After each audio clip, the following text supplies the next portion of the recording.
My husband missed the birth of our first child, so I left him. My husband and I, both 26, decided to move to a new state last year because of his job. At first, I was supportive of the move. I wanted to be there for him, so I didn't think twice about leaving everything behind. But as time went on, I realized just how isolated I felt. He was the only person I had in this new place. I didn't know anyone, and it was hard being away from my family and friends. Adding to that, his ex, 38, and their daughter, G, 9, also moved with us. For some context, my husband was only 17 when G was born, and his ex was actually his teacher. It's crazy, right? I had known him since high school, and back then, I was the one who helped him take care of G when he had to do it all by himself. That's actually how we fell in love. We bonded over taking care of her, and eventually, we got married.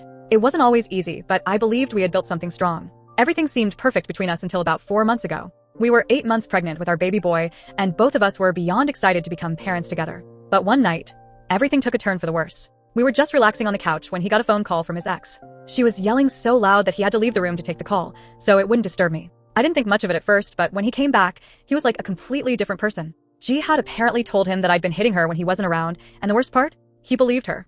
I was shocked. I would never hurt her, but no matter how many times I told him that, he was convinced. I get that he wanted to protect his daughter, and honestly, if I were in his shoes, I'd probably do the same. But it hurt more than I can explain that he didn't trust me enough to even listen. He didn't give me a chance to explain. He grabbed his car keys, told me he wanted nothing to do with me or my baby, and stormed out of the house. I was devastated. I tried calling him over and over, hoping he would eventually listen, but he ignored every call until he finally blocked my number. I was left alone, pregnant and terrified, in a place where I didn't know anyone. It was the worst feeling in the world. Less than a month later, I went into labor. I didn't want him to miss the birth of our first child, so I even went as far as calling him from a stranger's phone, thinking maybe he would answer. But as soon as he realized it was me, he hung up without a second thought.